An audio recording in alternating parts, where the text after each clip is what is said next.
Hello, welcome back to our channel. Today, I'm going to show you how to add weight to a product in Shopify. This is important if you're using shipping rates based on weight, as it ensures accurate shipping costs for your customers. First, log into your Shopify dashboard and go to the Products section. Find the product you want to add weight to and click on its name to open the product settings.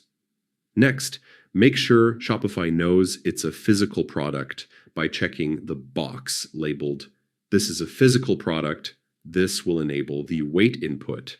Scroll down to the weight section and enter the product's weight accurately. Don't forget to select the correct unit of measurement, like pounds or kilograms, from the drop-down menu.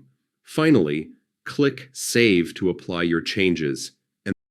You've successfully added weight to your Shopify product, ensuring precise shipping calculations and a better shopping experience for your customers. See you in the next video.